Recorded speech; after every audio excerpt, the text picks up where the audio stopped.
I'd like to welcome up Jonathan Collegio. He has a very special guest that he's going to bring up. I'm super excited about this. As I mentioned, it wasn't even on the schedule. Jonathan, are you ready? All right, let's take it away. Come on up. Jeff, why don't you sit here? Secretary, you sit here? Excellent. We are super excited. This U.S. Secretary of Energy, Jennifer Granholm. Could we get a round of applause for the Secretary? Excellent. So we're going to have a conversation about EVs in the United States. You just got a chance with these two dealers and a delegation of dealers to tour the EV Solutions Center. You were down there before anyone else. What did you think? Did you find any solutions down there? Yeah, I did. In fact, one of the solutions that I think you all are working on is how to make sure that dealers have all the information that they need in order to sell electric vehicles, and that they're, we're able to move inventory. And so that Electrify Q is such a great gift, really, a great service to the dealers to be able to, educate their salespeople and make sure that these EVs are in fact moving off the lot. Very good. Now, I've got to ask you, a lot has changed in the EV market over the last 6 months.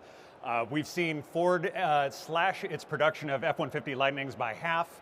Wall Street has kind of soured on EVs. We had John Murphy, the Bank of America analyst, on the NADA podcast. He believes that consumer acceptance of EVs is nowhere near what the OEMs or what the government had initially thought. Can we bring up the slide? There was Cox Automotive has a slide where they talked about the number of days inventory on the lot of EVs standing at 113, whereas with ICE vehicles it's about 69, so there's a bifurcation in the market. Is the administration still as bullish as you were a year ago on the uptake of EVs, or is there a sense that it might be time to tap the brakes?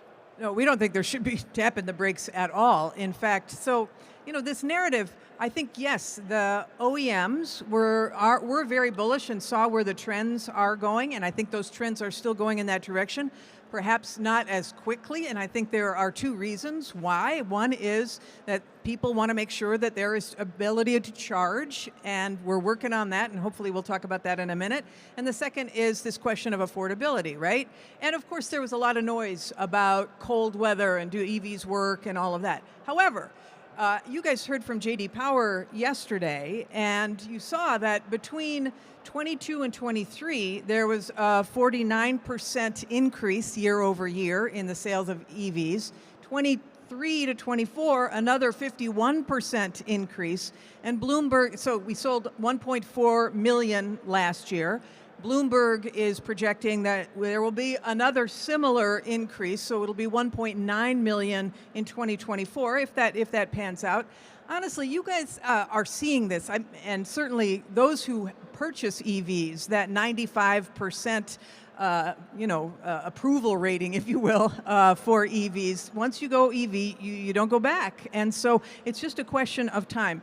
And I do think, and as we'll talk about the charging infrastructure piece, but once that people feel comfortable that they can charge on a long distance ride, or that they can charge where they live, if they live in a multifamily dwelling, et cetera, apartment building, this will resolve. You haven't seen this level of increase in any type of car before, and it's only going to continue to increase. So we're joined by two dealers, Jeff Aiosa and Nate Sutton. Now Jeff, you are a Mercedes-Benz dealer in Connecticut. So Connecticut is a pretty progressive state. Mercedes-Benz is a pretty affluent product. You should be kind of in the sweet spot for EV sales where you are. Can you tell us about your experience on the ground?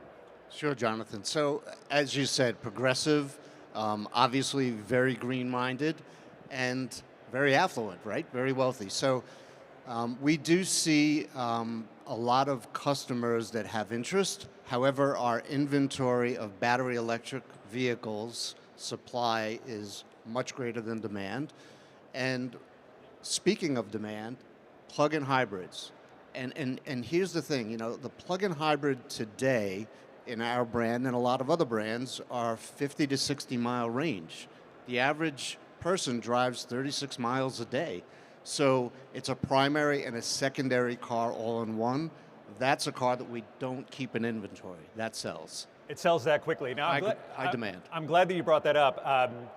General Motors made a huge announcement earlier this week that they're actually going to restart production of plug-in hybrids. Remember, they were the first company to come to market. Volt. Yes, exactly. You were your governor at that point. And there seems to be a bullishness on plug-ins. We've been making the case to the White House Climate Office that plug-in hybrids almost can provide a bridge to an electric future because it gets people used to plugging in, has less impact on the supply chain because you don't need these gigantic batteries. What is the administration's sense on plug-ins? Is there a way to make that a more robust part of the mix as we move to electric We vehicles? believe in plug-in hybrids. In fact, they get a tax credit as well. So we feel very strongly that it is the introductory step, if you will, to full electric. Gives people the assurance that they can actually fill up in one way or another. My first two vehicles, I actually drove the first Chevy Volt off the line. My first electric vehicle was a Chevy Volt. My second one was a Chevy Volt. My third one was a Chevy Bolt. My fourth one was a Chevy Bolt, and now I drive a Ford Mach-E.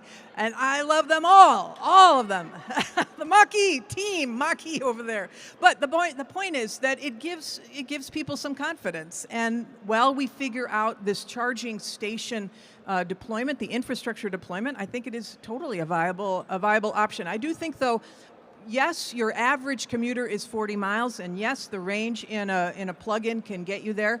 People want to they want to be able to use these cars as their primary cars too. So for long distance travel, and honestly, because of the ranges that we're seeing, what is the average now for a battery electric vehicle plug-in but not hybrid is 270 miles, and they're only getting longer. I think it is the step that will lead people to that. So we're bullish on that. Bullish on plug-in hybrids, that's great. Now, Nate Sutton, you're a multi-line dealer clustered in the upper Northwest. You have stores in Illinois, in Wisconsin, Minnesota, I think Florida. You sell several different brands. What are you seeing on the ground? Is it a similar experience to what Jeff is seeing? So we are a Ford Honda dealer, and our biggest challenge, our customer is Joe Average, right? The school teacher, the plumber, and that customer affordability is their number one concern, and then range anxiety. Our customers oftentimes live in multifamily housing, and there's simply no infrastructure. And in addition, the electric vehicles are $10,000, $20,000 more than a combustion engine. Now we're just suggesting that in order to overcome the range anxiety and affordability issue, we just need more time because the technology is simply not there yet. So I don't think the technology is there. It's the question of, right? It's the technology works. It's just a question of the infrastructure getting out. And can I interrupt you? Please. Can I interrupt your role? I'm sorry. But Michael Berube, who's over here with our Vehicle Technologies Office, was just telling me, because we have this joint office with the Department of Transportation and the Department of Energy, and we have rolled out the $7.5 billion for the National Electric Vehicle Initiative to really address the question that you're talking about, which is making sure that EV chargers are going where the private sector has not already gone. So there's about 176,000 EV chargers out there right now that the private sector has stepped up, but there's big gaps. And so that's what the NEVI initiative is all about. Multifamily homes, going into rural areas, especially going into the transportation corridors.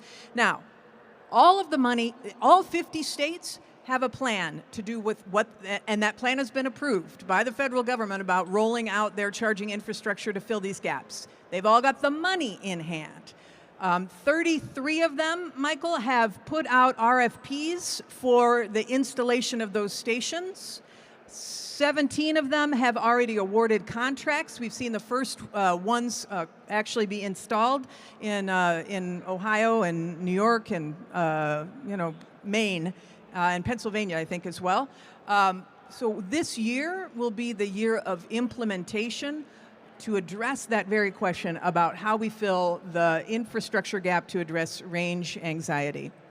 Now, Nate, you're outside of Chicago, one of your dealerships. Did the storm there impact your customers? Did that create an additional amount of fear there with all of the towing and the charging not working? So when you get below freezing, your range decreases 30 to 50%. When you're towing a vehicle, it decreases 50%. And so now it heightens, and then the burden on, you're seeing rolling blackouts in a lot of states and locations just because the infrastructure, in addition to the charging stations, is not in place and will not be in place for a number of years to support those charging stations. So, I wouldn't say a number of years. I mean, I think that we'll see this infrastructure be rolled out. In fact, there's 500,000 charging stations or more will be available by 2026. But with respect to when you say the rolling blackouts, you're referring to California, I think. And in Illinois, our charging stations shut down just because the power. A couple of them did, not all of them. Not all of them, about 30%. And I mean, let's be clear that a battery, your phone doesn't work as efficiently in the cold either. And you see a lot of ICE vehicles that have to be jumped in the winter as well because they're batteries. So I think we got to take down the temperature on this. People, this is all part of dealer education too. People have to know that when it's freezing, you have to plan a little bit better. It'll take a little bit longer to charge. Don't run your battery down to zero so that you're stuck somewhere. In the same way you wouldn't run your ICE car down to zero. So this is why the Electrify Q initiative is so important to make sure that everybody understands when you tell people to move that inventory off your lot. You just have to plan a little bit more like you would in any time you are in ice cold weather. But one other thing I just wanted to say, the rolling blackouts issue, the electric vehicle will be, and this will be in a couple of years, a huge assist to that by offering power back to the grid. The bidirectional charging will allow us to create essentially virtual power plants across the nation to be able to fill in the gaps and have people compensated for pulling battery power off of their battery from the electric vehicle and sending to the grid. So that's going to be a two-way conversation. There'll be a lot more about that. The electric vehicle will actually save the grid and not challenge it. Now, I want to bring it back to affordability. You mentioned that these vehicles are out of range for average buyers. When we talked to John Murphy, the Wall Street analyst for Bank of America, he said that it's not clear that the current state of EV incentives is sufficient to drive the demand that the government is requiring. Is there any talk of how to get those EV tax credits either higher or more efficiently administered? What's the best way to incentivize these vehicles? They're going to be administered through you all, and we strongly encourage dealers to make sure that you register with the IRS if you haven't already. I think 10,000 dealers have. Having the tax credit administered at the dealer is by far the best way to do it because you guys have done rebates in the past. You know how to do that. When you think about it, first of all, ICE vehicles and EVs, the prices had dropped last year. Last year, EV price dropped 22%, according to Kelley Blue Book, on general. So starting to come down. Entry-level EVs are on par now with ICE vehicles when you add in the $7,500 tax credit. And if you lease, of course, that $7,500 applies to any electric vehicle, plug-in or battery-powered, full-on battery. That's huge. $4,000 for a used vehicle. We have to see what that looks like, obviously, going into the future. But these tax credits are stackable with state tax credits, too. So, for example, and not all states have it, but if you live in Maine, they have a $7,500 tax credit. So now you're talking about $15,000 tax credit off the top. If you live in Colorado, it's $5,000. If you live in California, it's $7,500. So when you combine the stackability with the drop in price and the advances in technology, as you know, the battery is the big reason why electric vehicles have been more expensive, that battery technology continuing to drop. This is all this parity with ICE vehicles will continue to drive demand. And you're going to start to see this stuff flow off the showroom. Is the affordability issue an issue with Mercedes-Benz? Because these are affluent customers anyway. The stackability of tax credits. How do you, is that the solution to the problem in Connecticut, or is it something else?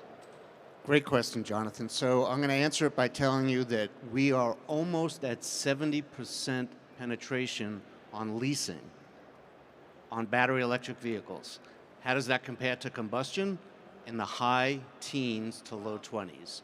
So the answer is yes, incentives matter, and we need more of them. And on the 25E with a $25,000 threshold, try to find a used BEV that's less than $25,000, right? So we'd like to see that moved up, right? Because I think The average household income is $64,000. The average transaction price of a new car is $47,000. So there's a huge demand for pre-owned vehicles, and I think maybe more incentive money on the pre-owned side would really drive the adoption to electric. Can I just, one more thing on affordability, of course, is the operation of the vehicle and the fact that you don't have to go to the gas station. And I don't know what you guys use as your stats, if you will, for selling an EV, but from our calculation, today it's about $50 to fill up an average tank. And it's about 15, maybe 20 to plug it in and charge it at home. And that for income-constrained folks, assuming they can get over that initial threshold, but if they lease, it makes it a little bit easier. That is just a significant savings for real people. Very good. We have a few minutes left. I thought I might ask a question about supply chain. So we had Daniel Yergin on the NADA podcast, Driving Ahead, a couple of weeks ago. He says that it's hard for him to see a path to a supply chain for batteries that isn't dominated by China. Now, I know the administration is concerned about this. On the dealer side, there's a concern that if too many of the components are internationally made, it may impact the ability of these vehicles to qualify for the tax credits and to be hit with Chinese tariffs and that kind of thing. Can you paint for us a picture of how we get to a supply chain for batteries that's not dominated by China? Yeah, this is so exciting to me. This is really, the president is totally committed to bringing back supply chains and manufacturing in the United States, and that's the full supply chain. Since the passage of the Inflation Reduction Act and the bipartisan infrastructure law, there have been 400 companies that in the supply chain or in EVs that have announced that they are coming or expanding in the United States. Those incentives are irresistible. 30% tax credits for locating in the United States is irresistible. We are also identifying the gaps in the supply chain. Clearly, China dominates on processing critical minerals. Clearly, we need to do more work in the United States on sustainable extraction of critical minerals or friendshoring those critical minerals, meaning going to countries that share our values. Australia, Canada, et cetera. We're doing all of that. Our loan programs office is identifying, for example, if we have a problem with graphite, we're going to be able to fund the supply chain component that gets us there. If we have a problem with, lithium, obviously, we're doing that same. In Nevada, that we are funding Thacker Pass, which is extracting lithium for it. Salton Sea, the brine from geothermal. It is just amazing, the pieces of the supply chain that have announced they are coming here, all because the OEMs want their customers to be able to qualify for the tax credits. So the OEMs are very motivated to bring back the full supply chain so that customers can qualify for that tax credit. Very, very good. What is the best way for the federal government, the state governments, and dealers to work to better administer the tax credits and also to educate customers about the benefits of electric vehicles, but also the gritty challenges that may exist on an individual level? What should we be doing? First of all, we really appreciate the partnership with NADA. I say that as the Department of Energy and the Department of Transportation. NADA, your voice is represented on our EV working group so that we are really trying to knock out some of these problems. As we know, we want to do continuous improvement, so we appreciate that partnership. We also have been funding dealer efforts before we knew about Electrify Q. Plug America, I think it's called, has a whole dealer training initiative. We just put out $5 million. So we want to continue to work on both a two-way conversation so that we are understanding what you guys are seeing and hearing on the ground, so that we understand the big challenges and how we can knock them out, and that you and your teams get the benefit of knowing what's coming down the pike, whether it's tax credits, how to administer, et cetera. This relationship has got to be strong if we are going to be able to see further acceleration of demand in EVs. Very, very good. You're from Michigan, well, Canada originally. You've driven the 3 Chevy Bolts and the Bolts and the Volts. And now you're in the Mach-E. Tell us about it. How do you like this product? Oh my God, I love it. I love it. I love the Mach-E. I mean, I've loved all of mine. I loved my little Bolt. I was bummed when GE said they were going to pull it off, but now it's coming back, which is great. I felt the same thing about the Volt. I loved my Volt. I was bummed when they said they were going to take it off, but I hope it's one of the offerings that will be coming back. I think, I would never go back to an ICE vehicle. Bless their hearts. I just love my EVs. So I like I to only say. have one. I don't mean to, like I have a bunch. I've loved all of my EVs. So I've been driving electric vehicles for 7 years, and I often say that if someone said, "Hey Jeff, I'm going to take your electric vehicle away and give you back a combustion," the analogy would be taking your smartphone away and going back to a flip phone, right? So there's a big wow to electric vehicles, and the 16,500 dealers that are members of NADA are really the frontline, boots on the ground advocate to get people in the car to get excited about it, because you have to drive it to be excited about it, right? So we're on an irreversible path to electrification. Plug-in hybrids could be that bridge, right? The primary and secondary car that gets us to that fleet turnover that we don't talk enough about, because that's very important, right? I think cash for clunkers, Yep. right? So 100%. Yeah, it's exciting. We obviously, this is a question of personal choice, though.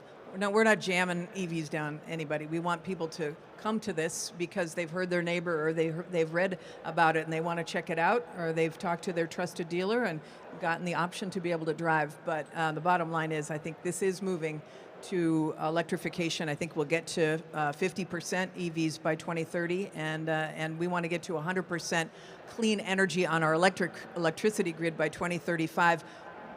How much of that is EV based and not, we'll see. But the bottom line is we're heading toward electrification. Excellent, great conversation. Everyone, give a warm round of applause to Secretary Granholm, Secretary of Education. Thank you so much. Good. Appreciate it.